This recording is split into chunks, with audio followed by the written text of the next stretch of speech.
Before we begin, it's my pleasure to introduce our speaker for today, David Ng. With years of experience in the derivative industry, David is a seasoned expert in this field. Previously, he served as the head of marketing in Philip Futures, where he led the marketing team in driving growth and development of the derivatives industry. Currently, David is a full-time proprietary trader with Iceberg X, Sanjay Berhad, a local proprietary trading firm. He brings a wealth of knowledge and expertise to our session for today, and we are thrilled to have him share his insight with us for today's topic. So without further ado, I'm delighted to hand over this presentation to David. So David, there you go. So just before I start, just like to thank the audience here for joining us in tonight's webinar, and also just like to thank Excellent as well as Bursa Malaysia for hosting this webinar session entitled "Creating an Effective Trading Plan to Trade the Malaysia Futures Market." So I'm not sure the audience your background is, but if you are new to futures market, especially in the Malaysia scene, do take note that there's two very popular product. One is obviously the Malaysia palm oil futures market, and the other one will be the Malaysia future FKLI index market. So if you are new to the futures market, you're keen to explore, these are the two most popular product that you should get your hands on and you should be familiar with. So as usual, risk disclaimer. I think anything I mention here tonight is purely based on educational purpose.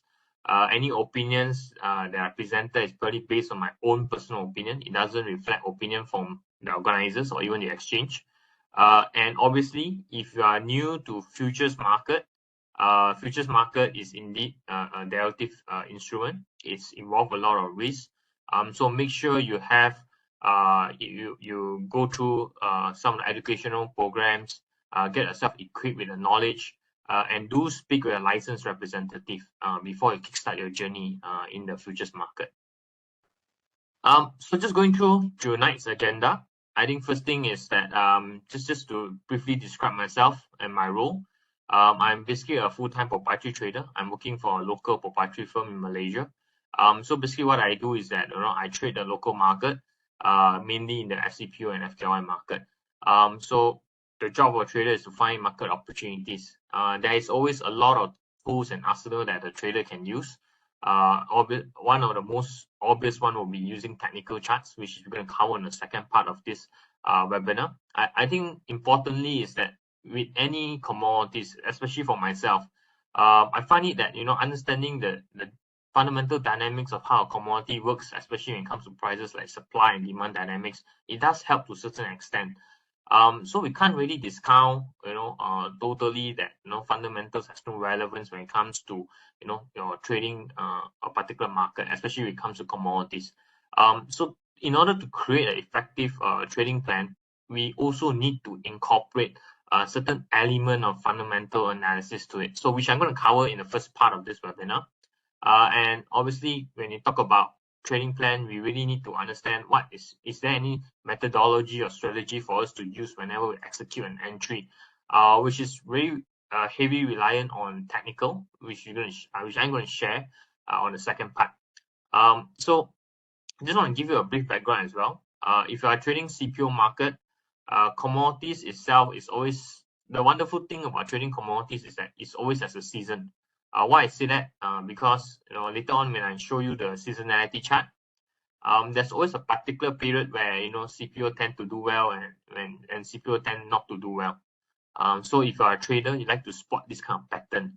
And commodity, to a certain extent, it does display kind of a seasonal fashion, because production, whether it's production or supply or demand, usually it paints that kind of pattern. So we're going to go through all that.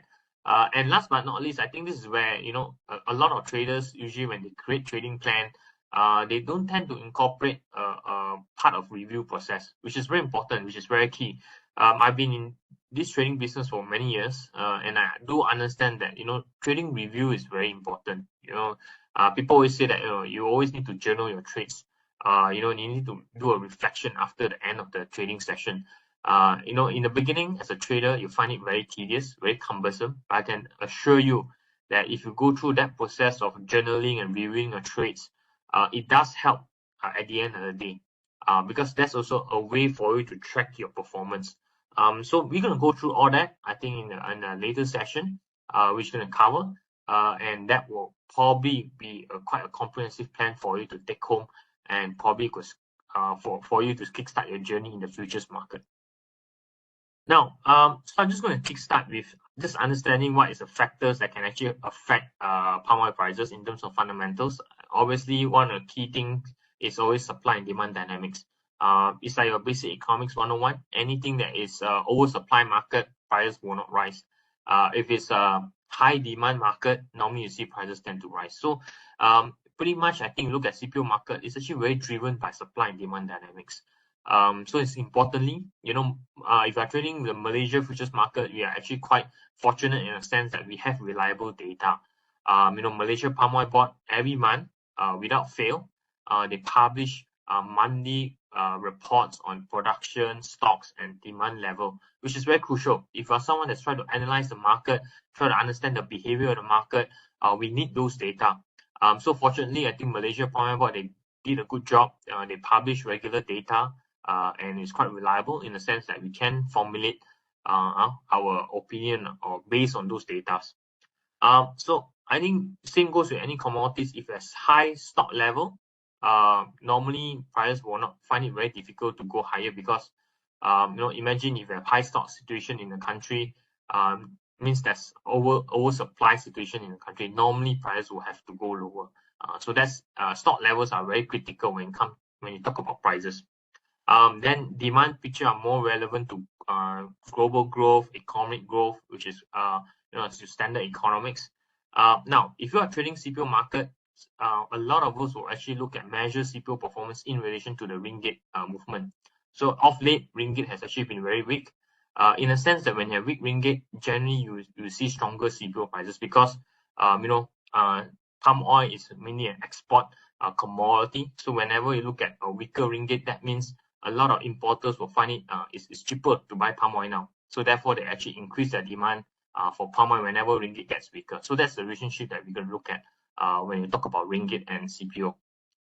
Weather is something that as someone that's looking at the market and trading the market, weather is something that is first thing is very unpredictable. Despite no matter how good a forecast of a weather model is, even they used to claim that Australia has the best weather models, but I think even those guys get it wrong sometimes nowadays. You can blame it on climate change, but what we can be assured of is that climate change, climate itself or weather pattern itself is very unpredictable. When it comes to weather, now prices of commodities tend to fly, especially when you have extreme weather situation developing. So of late, you have heard news saying that El Nino is coming. Dry weather conditions is getting hotter. That will actually push up CPO prices. Now, the key thing to take note is that weather, although it is being declared that El Nino is in process, the impact of the weather when it comes to production will probably take months. It will not be immediate. So I think that's something that we have to take note of. But market is a discounting mechanism. So in the sense that when the news just came out, price will have to discount or probably factor in that kind of movement. So in a way, I would say, weather is an important play going forward. If weather gets a bit bad, I think pretty much CPO price will tend to be supported. Now, government policies is also very relevant, which I'm going to explain to you later. Now, Royal Vegetable Oil movement in this regards is talking about soybean oil. So if you are trading the CPO market, we need to look at soybean oil for a simple fact that both of them are competing markets, competing for the same market share. So normally, generally, when you look at higher soybean oil prices, normally you see stronger CPO prices as well. And last but not least, crude oil is also important. It has an impact on the CPO prices because this is related to biodiesel. Keeping in mind, palm oil is also used for biodiesel. In the sense that when you have high oil price environment, normally people will try to blend more palm oil with crude oil because it's more incentive when oil price is high. But vice versa, if oil price is weak, actually there's no incentive to do biodiesel. So that's where oil become a very important dynamic when you look at CPO market. So I'm just going to share a little bit on the background. If you look at it, last year there's talk of inflation running very hot. If you recall, if you're trading the CPO market, you notice that last year we hit a record high of 8,000 ringgit per ton. And I think since then we have not seen that, we have not revisited the high. But what escalated the kind of peak is that, because of the Ukraine-Russia conflict, it actually aggravated the situation around the world. And in fact, I think last year commodities did very well. If you are in the commodity space last year, if you are trading commodities, it was actually quite a bumper year. If compared to equities and other markets, I think commodities was actually the forerunner. Now, this is if you compare CPO with other commodities, it's a bit, I would say, sad to see this chart in a sense that, CPO, we did a massive rally last year. It went as high as 8,000 ringgit per close to, I think, 8,000 ringgit per ton. But then it couldn't sustain. I think it only sustained about probably less than a month. Then prices start to retrace aggressively. Now, why this happens? Because production starts coming back, stock levels starts to inch higher.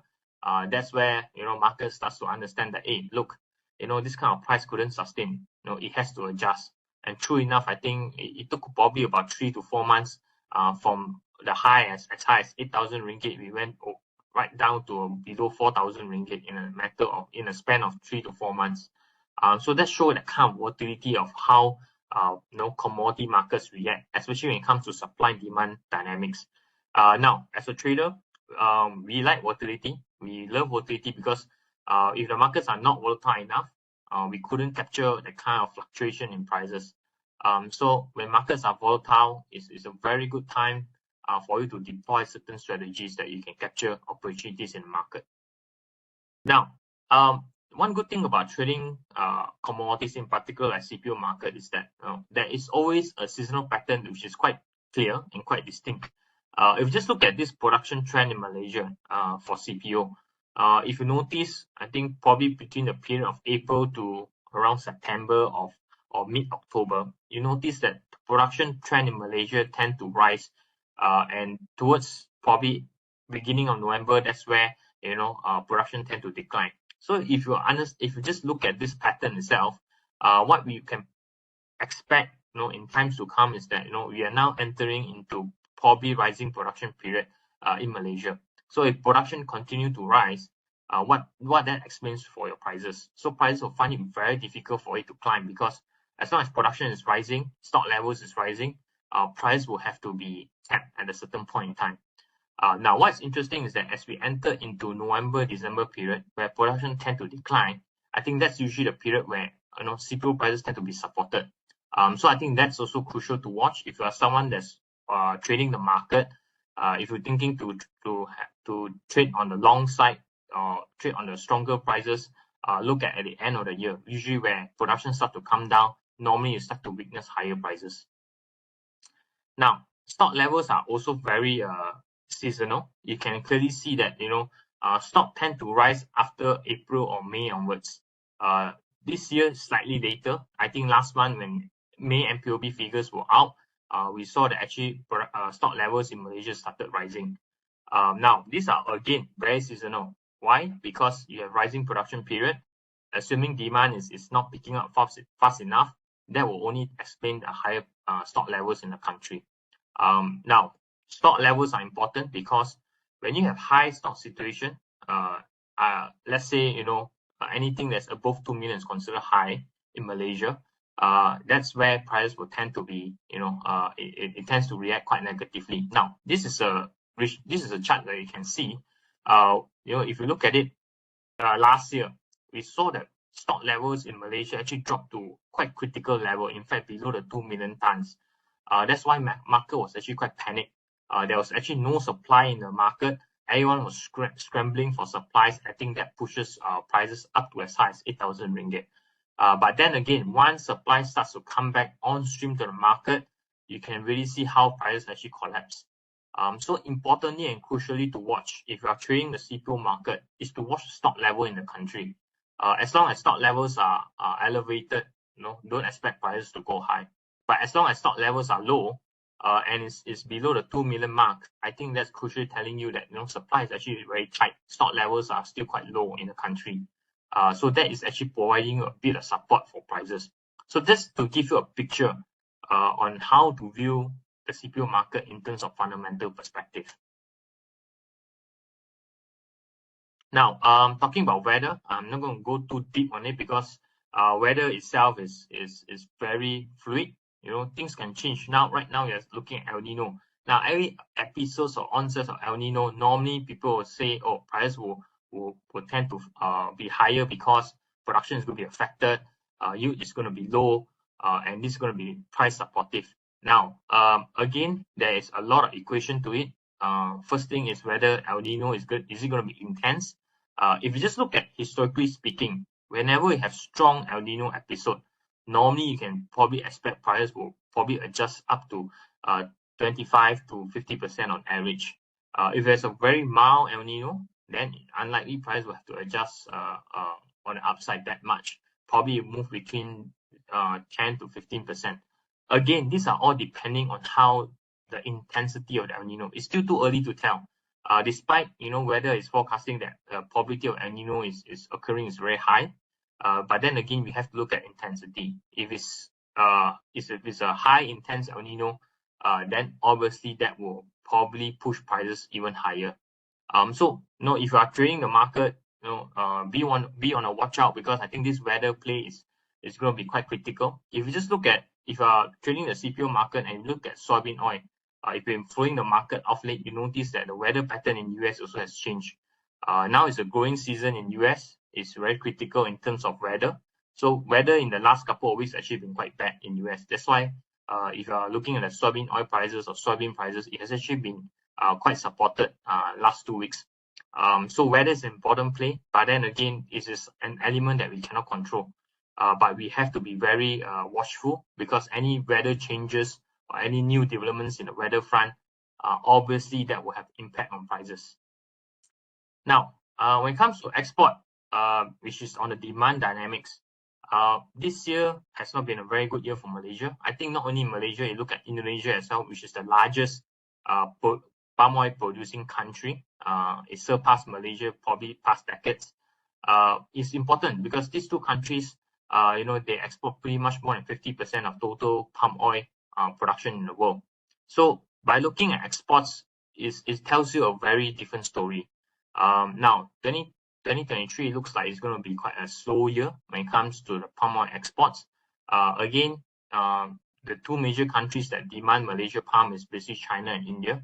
So if China is slowing down, normally that will also slow down Malaysia imports. So you can clearly see it's quite evident. I think this year itself is one of the worst years in the past 6 to 7 years. So it's actually quite bad. So that only tells you one thing: supply is going up, demand is weak. That only tells you stock level is going to inch higher and higher. So as long as stock levels is going to go up, so that will put pressure on prices. So that gives you a bit of picture of where the dynamics of the CPO market is heading for the next couple of months. Now, just sharing you Indonesia as well. Indonesia, you see, Malaysia Palm Oil Board always release data on a monthly basis, and it's actually quite on time. Indonesia, on the other hand, because of the geographical span, they do need some time to tabulate the data. So the data are a bit backwards. But having said that, we still can look at the trend. So it's not only Malaysia that's suffering from lower demand; it's actually Indonesia as well. And Indonesia being the largest exporter of palm oil in the world, if they are slowing down, clearly Malaysia also will feel the impact. And also the stock levels in Indonesia is also rising. So this is pretty much in line with Malaysia narrative as well. So all in all, it's showing you that this year stock levels is going to go up. Demand seems to be quite bad, and it's not showing you sign of picking up in the near term. Now, so I think one key thing of a lot of traders will look at matrix when it comes to look at the demand perspective is look at importing countries like China and India. One key thing is that look at their stock levels at the port. So whenever you have low stocks level at a port, especially from China and India, that means they demand a lot of palm oil and they need more because to replenish the stock. But if the stock levels are high, that means there's no need for them to import so much. So if you just look at compared to last year, stock levels in both India and China at their ports are actually quite elevated, which is quite high. So that tells you why China has not been demanding much, and also India. But crucially, I think the past couple of months, we start to see India start to purchase more. Their pot levels stock pots are also levels are also coming down, which is a good sign. That means India is actually buying more. Now, China and India are very price sensitive. So if palm oil, over a span of, let's say, 1 week, it increased by 1,000 ringgit, trust me, they will probably slow down their purchases. But if over the same story, if over a span of 1 week, if China, India starts to, if palm oil prices drop by 1,000 ringgit in 1 week, you can start to see China, India start coming into the market and buy. Because again, they are very price sensitive. So I think India, the major reason why they've been buying a lot in the past couple of weeks is because the prices of CPO has actually declined below the 4,000 ringgit for the previous 2 months. So I think it's a good indication, it's a healthy indication that India is in a way supporting the market. And I think let's watch out and see how India is going to perform in the next couple of months. Now, whenever you look at fundamental relationship between trying to compare one variable with another variable, we tend to always use historical relationship. That means whenever you see historically you have a weak ringgit, that means CPO prices tend to be strong, and you use that as a basis for you to trade. Normally you get it wrong. Keep in mind, the markets always changes. Dynamics of the market changes. Whatever happens in history, it will not tend to repeat. I think that's one of the key things that we really have to take note. If you are trading the market and you just want to use this as a basis to form your opinion, it can be quite dangerous. Now, historically speaking, whenever we have a weak ringgit, normally you expect CPO prices tend to be stronger. Now, of late, we don't see that relationship tends to hold, which means that despite a weaker ringgit, CPO prices will also tend to be weaker, because keep in mind, there's other external influences that can actually, influence the price of CPO, which has a greater influence, be it whether it's supply and demand dynamics, which usually is the one that is having the most impact. So I think that's important for us to take note. If you are trading the market, don't just rely on historical relationship, because that may hold in the past, but it may not hold in the present moment. And crucially, I think that's where we really need to be careful whenever we are assessing the market. Now, as I mentioned earlier, if you just look at crude oil, you do understand that crude oil has a very strong relationship with palm oil, for the simple fact that when you have high oil price environment, that means there's high demand for biodiesel, because now it's more cheap to blend crude oil, or there's more incentive to blend crude oil with palm oil. Now, obviously, if oil price were just to collapse, like what we've seen back in early part of 2020 during the start of the pandemic, that would definitely there's no demand for biodiesel, and that would definitely shut down the demand for palm oil. And that you can clearly see whenever the plunge back in early parts of 2020, we saw actually CPO prices went to below the 2,000 mark, which is very crucial.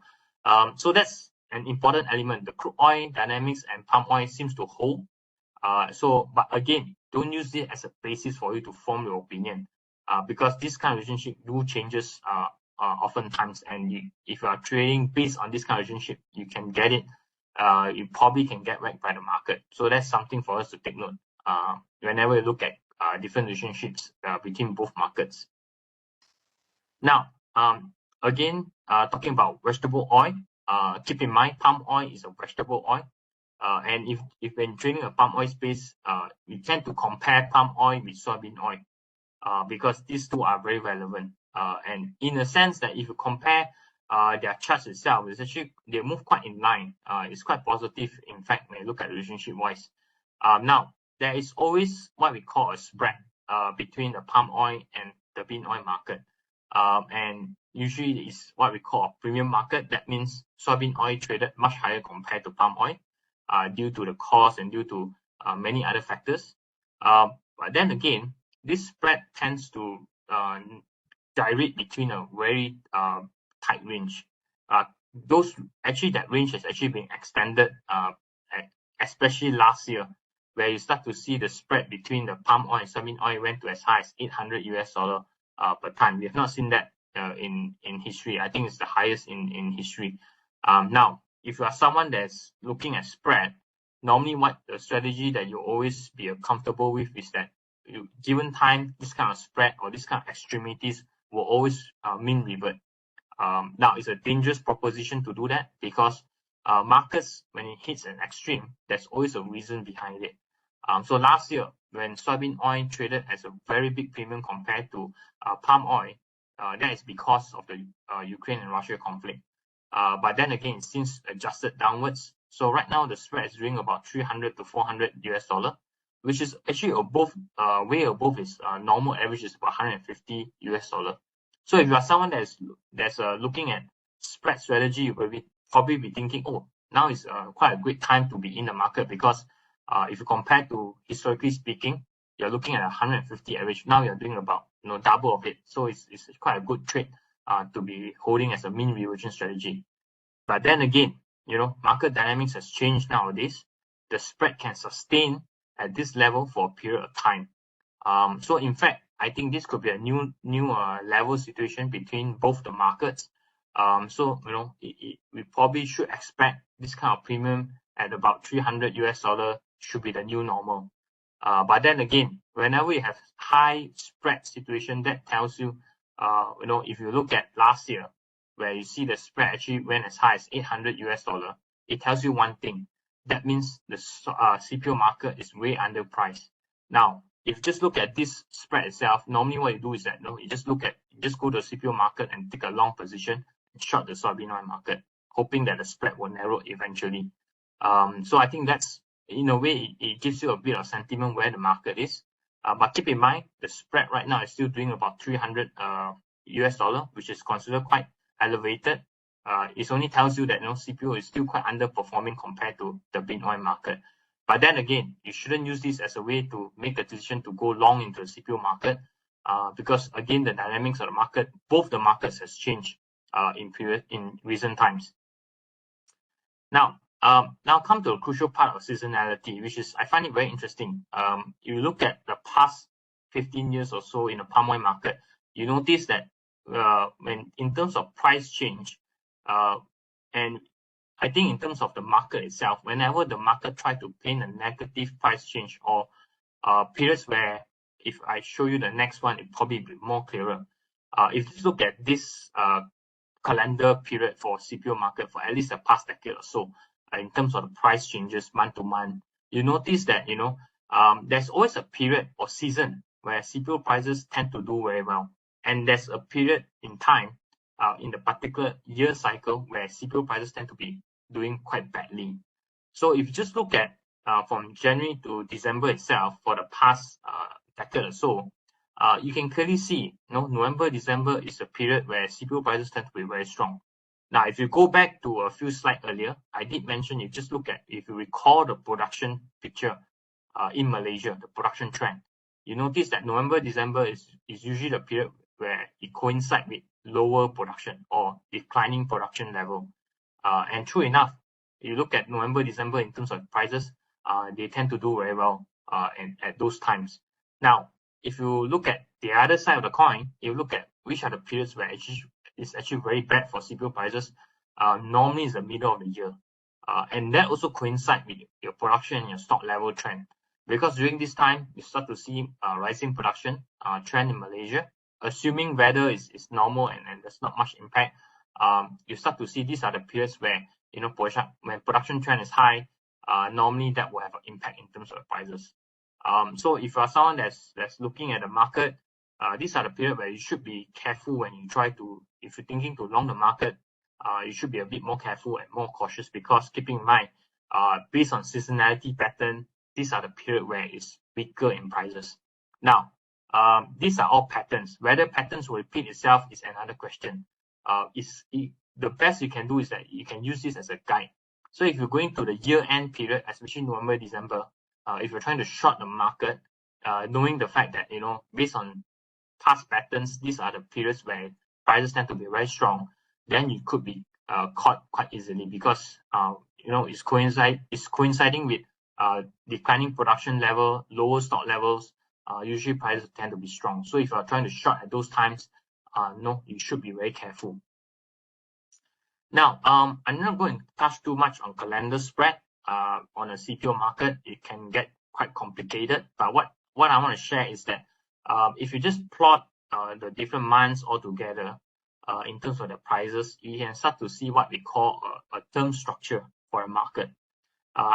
Again, these are all very jargon, but what it tells you is that if you just look at on your screen or your trading screen, if you just plot every single month prices from this month up to 2 years in advance, and you just plot the prices in the chart, you can see a clear graph.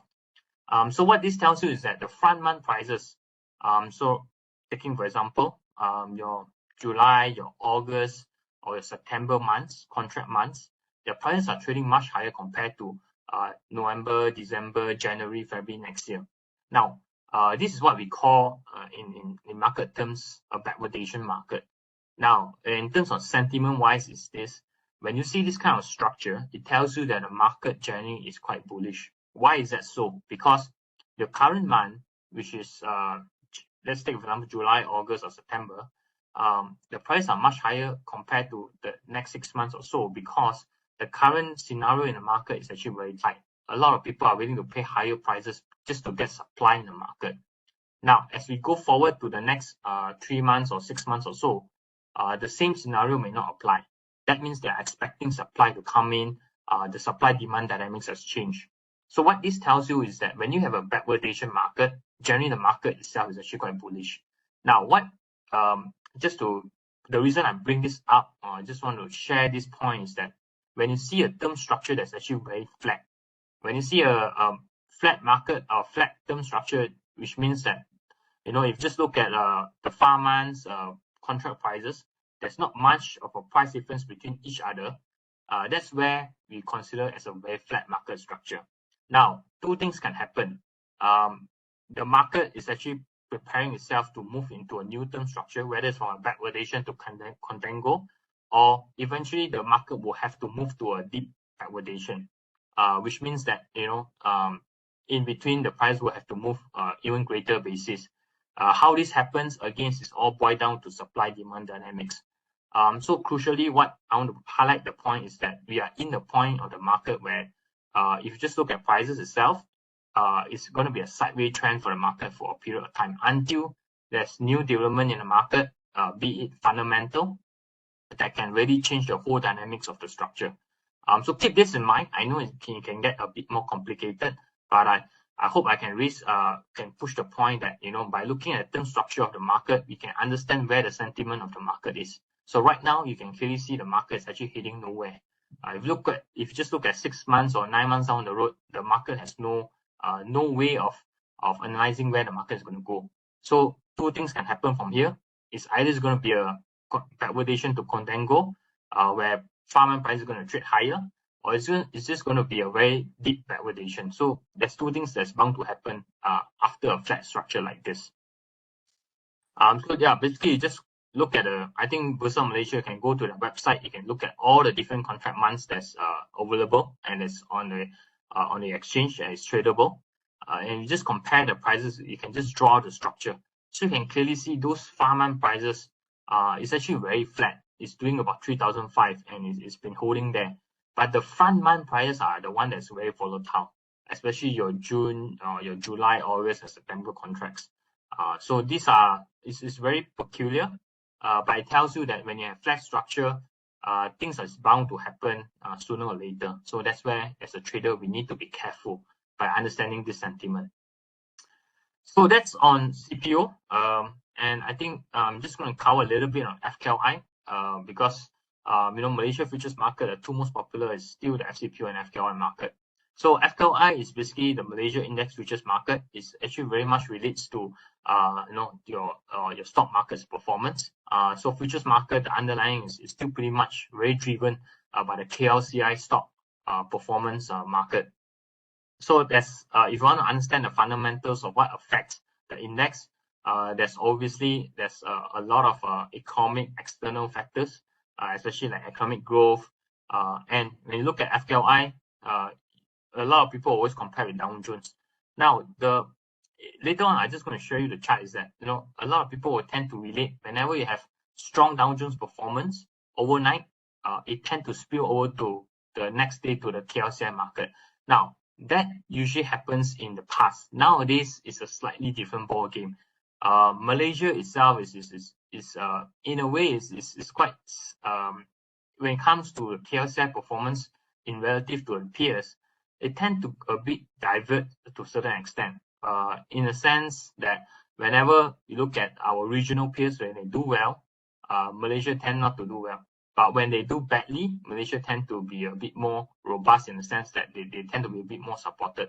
So in the sense that, we good times, we don't tend to get benefit, but bad times, we are not too bad. So that's where, KLCI tend to perform if you compare with the regional peers. Now, global economic conditions is definitely something that to look out for if you're looking at the KLCI market. Now, crude oil is also an important element when you look at FKLI. Keep in mind, because Malaysia is not only they export palm oil, they also export oil. In fact, oil has actually been very instrumental for the Malaysia economy if compared to the palm oil market. Now, ringgit strength is also an important element. Geopolitics and also domestic politics, these are the two key elements that actually can influence the index performance. So I'm not going to go too much on projections. You just look at IMF or any of the, or just look at Bloomberg website. Now, the key question is that a lot of people are expecting the market is going to do badly in the second half of this year. There's obviously rising talks of inflation coming into the picture, slower growth, and obviously interest rate cycle that's way too high. All this will have an impact when it comes to economic growth. Now, if that materializes, obviously that will have an impact on the Malaysia index performance. So do keep in mind, external economic front, especially when it comes to economic growth, will have an impact on our local market. Now, I don't comment too much on interest rate hike, but I can tell you this: the differential between US rates and the Malaysia rates are quite a distance. So eventually, we have to pay the catch up, which means that the interest rate cycles will probably will have to be readjusted. But keep in mind, when you have high interest rate cycles, that will actually tempered with the growth momentum. So I think the central bank will find it very difficult or find it a very tough balancing act to balance between growth as well as interest rate cycle. But then again, all these type of actions by the monetary policy will always have an impact in terms of the stocks performance or the KLCI index performance itself. Now, Malaysia economy is very export driven. And also, I think if you just look at the growth numbers of late, I think it's still well supported by services and the construction sectors. In a sense that I think pretty much the economy is still very driven by consumption as a way to support the economy. So as long as these sectors continue to perform well, I think that will probably lend a hand when it comes to the overall economic growth for the country. Now, the reason why China demand for palm oil in Malaysia is actually very bad this year. I think we can't deny the fact that China is actually slowing down quite tremendously. If you just look at numbers out of China, a lot of those important numbers are pointing to negative growth, which is usually quite a bad thing. So if China is slowing down, China being one of the largest importer of palm oil and also largest importer for many of the other commodities, that will weigh down on a lot of commodities, and in particular for the palm oil market as well. The key reason for China's slowdown is obviously the property sector. They are finding a very tough time to manage their property. So I think the government will have to do something to come to the market to influence the market itself to support the economy. Now, if you just look at Dow Jones and FKLI performance, you can clearly see there's quite a positive relationship in the sense that normally you expect, overnight, if you have a strong performance on Dow Jones market, that will probably spill over to the Malaysia market as well the next day. Now, keep in mind, this doesn't always hold most of the time. There's always a period where both markets will diverge. And that's the period, if you just use on this relationship, you just base your decision on this relationship, that's where you will get caught easily. But it's what I would say is that, Dow Jones is a very good reference point whenever you look at the FKLI market, because that's the way for you to understand, if Dow Jones market tend to be to have a strong element, probably you expect the next day the FKLI will follow suit as well. Now, if you just look at ringgit against the FKLI performance, you can clearly see whenever you have a very weak ringgit, that will paint a negative sentiment, especially for the local stock market as well. So FKLI is actually moving quite inversely with the ringgit strength, which means that weaker ringgit does not bode well for the stock performance. So obviously a stronger ringgit will definitely be something that can lift up the stock sentiment as well. So again, these are all relationship, and it's historical in fact. Whether it holds true in present time, you really have to wait for the pattern to distinguish itself and to show it to you. Taking a jump to conclusion just by looking at ringgit strength every time and you expect the FKLI to perform badly, would be jumping the gun. So we really have to patiently wait for the trend or for the pattern to develop by itself. Now, crude oil is also very similar in the sense that, when you have high oil price environment or stronger crude oil prices, normally you expect the FKLI to perform quite well. And again, vice versa, if you look at if the crude oil were to do badly, you expect the FKLI to follow suit as well. Keep in mind, Malaysia is a very big exporter of crude oil market. So in the sense that, the performance of the stock market itself is actually quite tied quite closely to the performance of the crude oil market. Now, this is something interesting. Despite, this year we are, projecting or in fact registering quite a strong growth in terms of GDP growth, that fails to lift up sentiment in the local front. I mean, there's a lot of reasons to it. Definitely the political headwinds are coming in. We have state elections coming into the picture. But then again, that's interesting in the sense that, Malaysia GDP growth story fails to lift up the market. That shows you how negative the sentiment at the moment is for the market. Now, obviously, hopefully with the political headwind being settled pretty soon, we probably should see that the market will tend to find a bit more stability, and that in turn will reflect into your FKLI performance as well. Now, I just want to share with you this idea whereby if you compare the futures market and with the stock market, what we call the spot market, you notice that it's always a difference. And what this difference is what we call a basis. Now, in futures market, you are allowed to short the futures market, which is having a opposite view or try to sell first into the market. Now, stock markets, I know to some extent, certain designated counters you can obviously do a short, but not all. So a lot of if you're doing or expressing a negative view of the market, futures market instrument is definitely a better market to go to, because futures market it can go either way. You can go long or you can go short. So a lot of retailers, or market participants, whenever they foresee that the market is going to be quite bad in the foreseeable future, they'll rather go to the futures market and to take a short position in the market. So that will push down the prices in the futures market. So that will create a gap between the spot market and the futures market. So whenever you have a spot market that's doing way premium compared to the futures market, it does indicate that people going forward, or rather the market participants predict that going forward, the market is going to be quite bearish. So I think this is something that's quite interesting. So if you are trading the FKLI market, do take note that the basis does give you a sense of where the sentiment is. So I think we just look at back in early March, we start to see futures market was actually doing doing a quite big discount compared to the spot market, which is the KLCI index. That tells you that generally the market was actually quite bearish at that time. And I think true enough, the trend of the market came down quite substantially.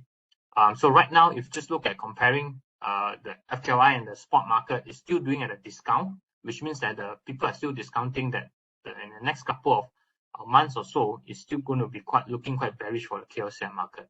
Now, this is just to give you a sentiment where the market is heading, but it's not necessarily giving you the direction, but it's good to serve you as a guide. So, in hoping that, at least you get a gauge where the market players are thinking market is going to hit, at least for the coming months or so. Now, another element which I think is very important to look at if you're trading a futures market is to compare the open interest and the volume. Now, the element of open interest and volume, in a sense, that is critical if you're looking at charts technically, especially if you look at CPO. If you look at a trend that is very obvious, you're in a rising uptrend market. Obviously, in uptrend market, you have rising volume is a good thing, and you have open interest, which is also going up, which is also a good thing, which means that in this rally, there's a lot of market participants are coming and participate in the market. Now, one thing to take note of is that whenever you see a market peak, especially after a rally or in a rally, you start to see volume starts to decline, open interest starts to peak, and also heading for a decline. That usually is quite dangerous. That means that these market participants are no longer believing that the market can continue any higher. So in those instances where you start to see open interest starts to decline and volume starts to decline, that usually indicates to you that the trend is actually quite exhausted. And that usually will be pinpoint a good time for you to look at the market. Probably there's a change of trend coming in play. So it's important for us to understand the dynamics and the relationship between open interest and volume in relation to price, especially when you look at a trendy market. So I think that's pretty much covered on the fundamental perspective of looking at the market, be it whether it's FKLI and CPO. It's actually very down to understanding the supply and the demand dynamics, and also understanding what are the factors that could affect the performance for the market. So now going next is to look at things technically speaking, looking at charts. Keep in mind, if you are a trader, to understand fundamentals, fundamental news doesn't just evolve immediately. It does take time. So if you are a trader, you make decisions on a daily basis. So obviously, a more critical tool for you to use is to look at technical charts. Now, I think that's a lot of ways to trade. Now, I think the two classification, whether you are a trend trader or whether you are more to a range trader. Now, for myself, I'm more towards a trend trading. That means I tend to look at markets that's trending. If the market is not trending or its market's on a sideways range, normally I will use a different type of strategy, and that usually involve some mean reversion strategy that is commonly used in market. Now, one of the best way when you look at a plan to set up a trading plan is to look at the trend on the market first. So obviously, if the trend of the market is an uptrend, so you'll be finding positions for you to long the market. Now, if the market is on a downtrend, try to find positions for you to short the market. So one of the best ways to look at a trend on the market, to identify the trend on the market, is look at it visually. So if you just look at compare the highs and highs, if you higher high and higher lows, that generally tells you the market is actually on an uptrend. If it's lower high and lower lows, that generally tells you the market is on a downtrend. Now, there's another way of doing it. You can use moving averages. So what I have here is that comparing the 50 period and the 200 period EMA lines. So whenever the 50 period crosses below, that tells you the market is going to be heading for a downtrend. But you don't need to wait that. As long as the candles break below the moving averages lines, that really clearly indicate to you that the market is not well supported. It's going to change of trend. So true enough, I think the CPO market generally right now is still pretty much on a downtrend basis. So keep in mind, I think the 50 period EMA is probably doing about 3,005. So if CPO market does holds above the 3,500 mark, it tells you that the market may potentially head for an uptrend. But again, it's still too soon to tell. Generally, the market overall, if just compare to the overall frame of the picture, is still pretty much doing on a downtrend basis. Now, FKLI, without mention, I think just look at it. It's still doing on a downtrend basis. You have a lower highs and lower lows. And you look at the candles itself, is actually doing the candles itself doing below the moving averages lines. So it just to tell you the market is actually still pretty much on a downtrend basis. Now, the reason I shared with you the chart, the comparison of these both charts on the same instrument, same time frame, just to highlight to you, if you're a trend trader, there is this tool called, or rather there's a type of candle that you can use to identify trends in quite a distinct manner. If you just look at this chart A and chart B, you notice that, if I were to ask you, which chart is better at looking at trends, and which particular chart is better for trend trading. So normally people will answer chart A is a better chart to look at for trend trading, as compared to chart B. So chart A is, you just look at the candles itself, is slightly different. It's what we call Heiken Ashi candles. Now, Heiken Ashi is another derivation of Japanese candlesticks. It's widely available on most trading platforms. So you can obviously look at it. If you are trying to identify trend, I think Heiken Ashi does give you the kind of distinct pattern to distinguish the trend of the particular time. So just look at it. I think now the reason why I chose Heiken Ashi as compared to Japanese candlesticks is because Japanese candlesticks has there's a lot of configuration. If you just look at Steve Nielsen, one of the handbook for Japanese candlesticks, it has 100 over different type of configurations. So to really master candlesticks, it really do take a lot of time, and it's actually very subjective. You may look at certain configurations as to a certain setup. Some people may look at it differently. So it's actually quite subjective to a certain extent. Now, Heiken Ashi, it does discount all that, and it actually break down to three very distinct type of manner. So as long as the candles are green and it shows you, if it's a green candle, that tells you the market is generally on an uptrend. If it's a red candle, that generally tells you the market is on a downtrend. As long as the body of the candle is wide enough, that tells you the strength of the trend is there. As if the body of the candle starts to become smaller and smaller and the wicks are getting longer, or rather the candle tails are getting longer, that tells you generally the market is going to be, the trend of the market is going to get weaker, and probably there's a change in trend. So it's actually very distinct. Now, if you just look at the chart before, you notice that chart B, there's also, you can clearly see there's gap in the market. If you look at chart A, pretty much there's no gap. It's covered by the candle itself. So if you are someone that is looking at gap analysis, you use gap as a way for you to trade the market, Heiken Ashi may not be suitable because it actually covers the gap with the candle. So it's actually very difficult for you to identify the gap in the candle itself. So I think that's, you can say, one of the disadvantages of using Heiken Ashi. But all in all, Heiken Ashi itself is actually a very good tool for you to distinguish trend pattern at that particular point in time. So just to show you the distinction between Heiken Ashi and Japanese candlesticks. So like I mentioned earlier, Japanese candlesticks has 100 over combinations. Heiken Ashi itself has only 3 distinct patterns that you need to be familiar with, and that's all you need. Keep in mind, as a trader, you make constant decisions. So as long as you make your decision-making process easier and faster, and that's where you can execute better. If you have a methodology where you need to follow, where it gets very complicated, you have so many decisions that you have to make, or so many sets of rules that you have to follow, it tends to slow you down. And markets are very dynamic, it moves very rapidly, so you tend to miss those opportunities. So try to keep it simple, especially when it comes to trading plan. The simpler, the better. Now, Heiken Ashi is very quantitative. So if you are someone that is going into automated trading, you can quantify it. Heiken Ashi is actually basically a calculation. It's a mathematical calculation that's derived from the Japanese candlesticks. It's actually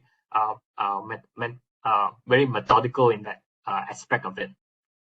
Now, trend following, in the sense that, if you look at the chart itself, as long as the candles are still green, you hold on to your long position. As long as the candles are still red, you hold on to your short position. Once the candle's position starts to, the colors change, that probably signal you the trend is exhausted. So probably that could be a signal for you to be out of market at that time. So in a sense that you're holding to the trend of market longer, and you not necessarily be out of market whenever there's a change in sentiment. So in a way, it's more to a trend persisting rather than Japanese candlesticks, which always emphasize on where is the peak in, or where's the turn in the trend, or where's the weakness in a particular trend of the market. So in a sense, it's more trend following when you use Heiken Ashi. Now, interpreting Heiken Ashi candles. So if you see a series of very small candles, which consists of red and green candles, that tells you the market is sideways. So in those type of markets, obviously Heiken Ashi may not be a good tool. That's just to put a disclaimer out there. So during those period, probably you should be using mean reversion strategy, which is will be more applicable at that kind of market scenario. Mean reversion tools could be like RSI, could be your MACD and whatnot. Now, when the body of the candle starts getting wider and the colors are very distinct, so like you have a red series of red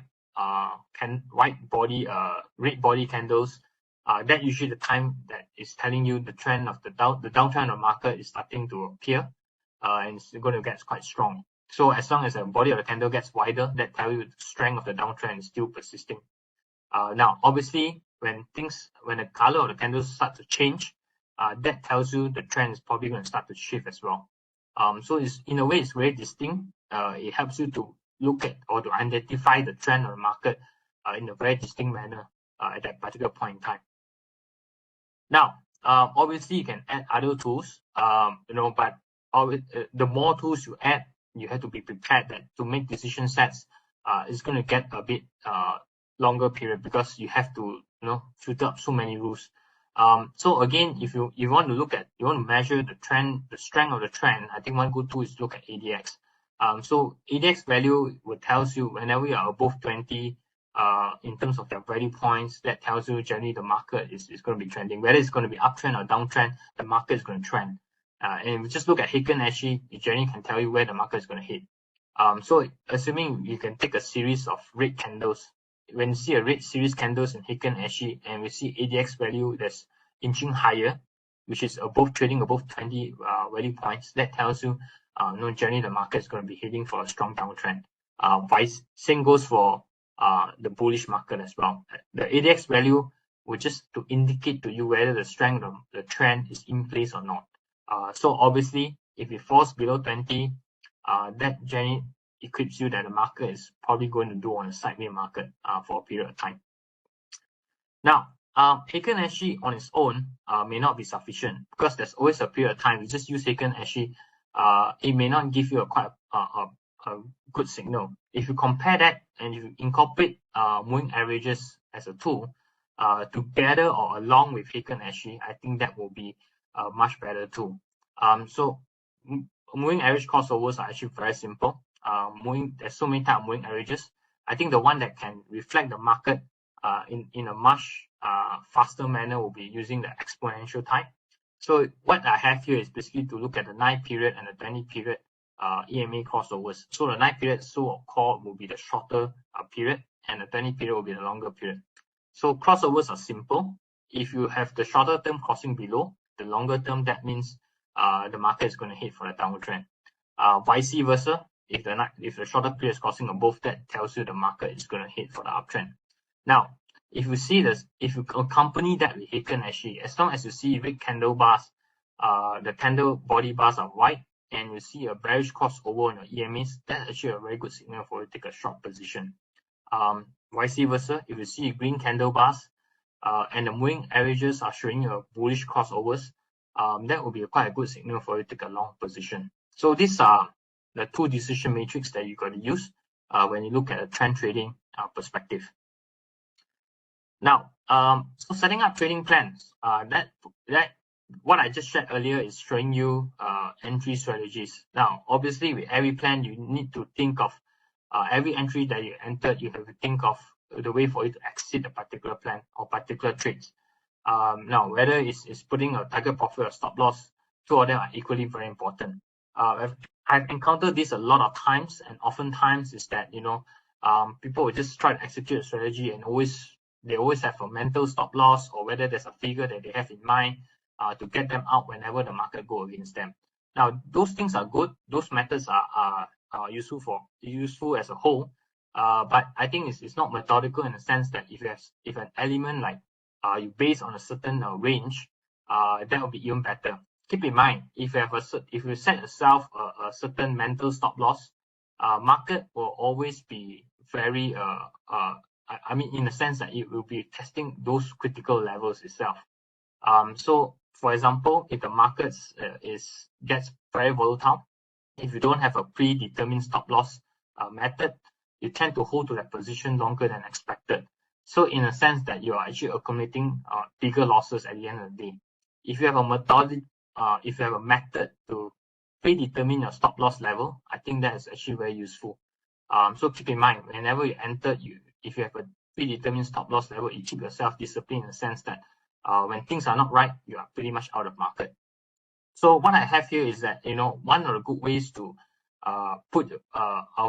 set up a strategy for you to put up stop loss levels as well as a profit target levels is to use a tool we call as ATR, average true range, which is also available on most technical trading or technical platform. So what you have here is that you have a red Heiken Ashi bar here, and you have a bullish crossover on your EMAs. Bearish crossovers on EMAs. So that generally tells you the market is going to head lower. So one of the ways is that if you just use ATR, and if you compare the ATR value at that point in time, it's looking at about 30 points. So you can work it out. If you are the ATR level, which is the range of the particular period in time, is about 30 points.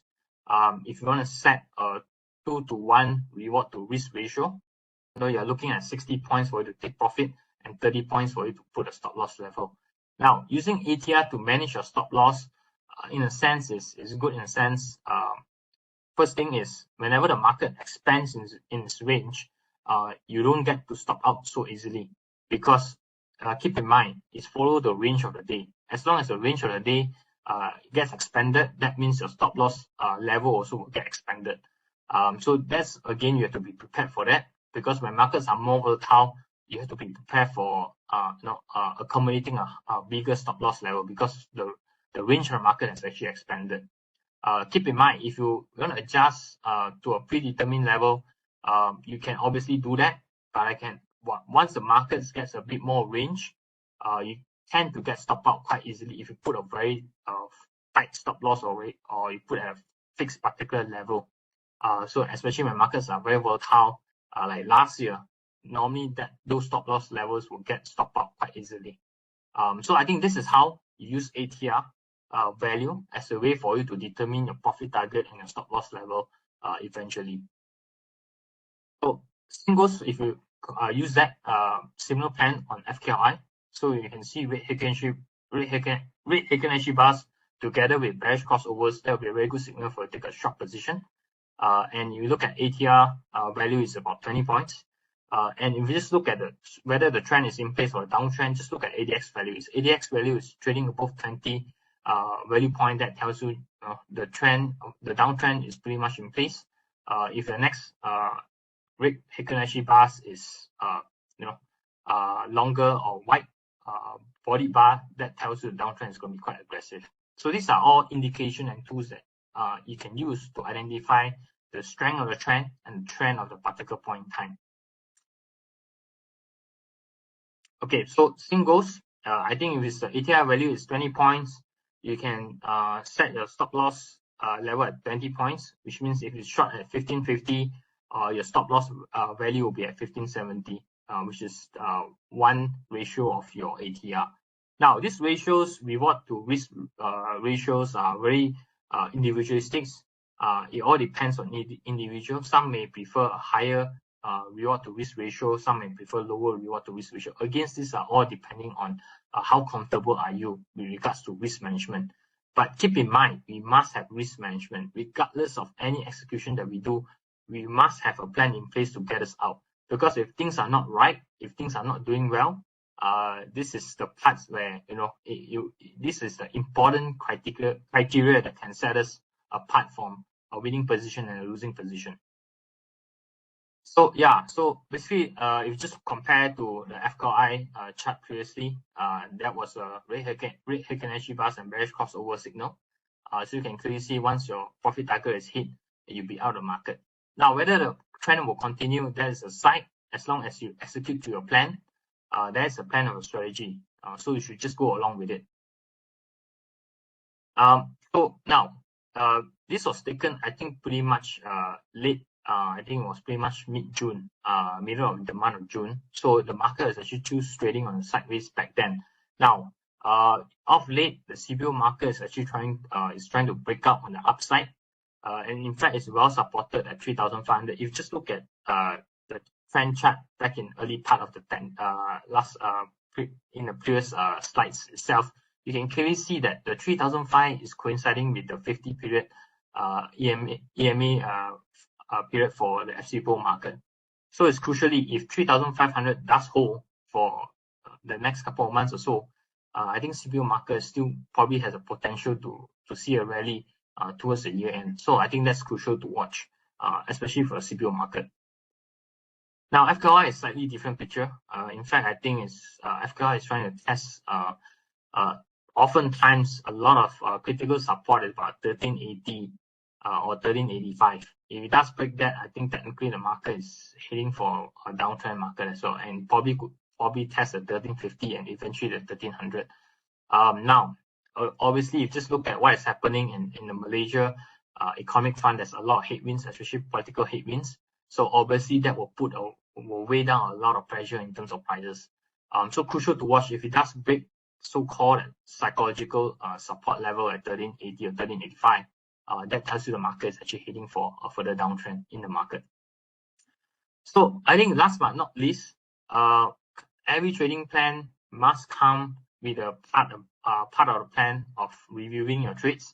I know this journey for a trader is actually very tedious, especially after a long battle, of the day. Normally you're very tired, and you tend to skip the part where you want to review back your trades.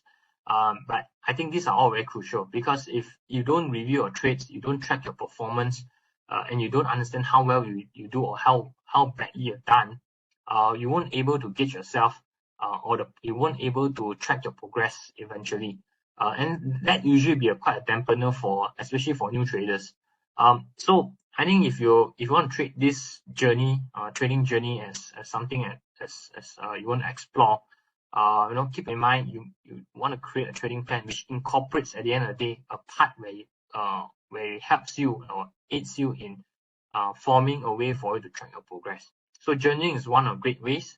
And I think in that journal, usually you try to review what you've done wrong, what you have done better, or what you did well. And obviously you track some of the key metrics like your P&L, your volume of the day, your equity value and whatnot. And also good to point out certain market observations. So these are some of the key points that you can write down, usually in your trading notebook or trading journal, which is very useful. If you definitely come to a point in time whereby you want to do a review, and with those points or those notes that is being taken, normally you can quickly get into the frame of mind where you actually where your mistakes are, and where your strength is, and that's how you develop yourself for the foreseeable future in the market. And that's usually in a way you can track. You definitely can track your progress as a trader along the journey, and it definitely helps you. And in a way, it can even give you a bit of motivation whenever it comes to periods where you are down. You always recall periods where you did well, and using those mental framework, you apply that when you are having a downtime. Normally, that will be a very good booster. So I think ultimately, I think executing a trading plan, the first thing is always look at the trend or the overall trend of the market, whether it's visually or whether you're using moving averages. Try to identify the trend of the market first.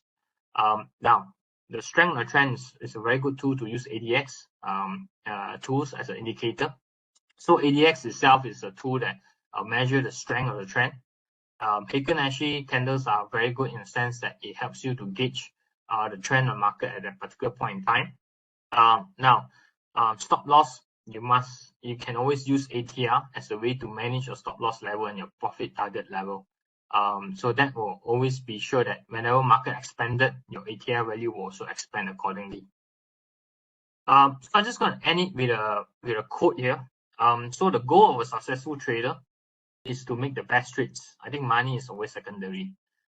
So always is down to processes. So trader always say this, it's actually down to your process, the discipline of it. The results is always secondary. So with that, I'm just going to hand over to CY for any question and answers.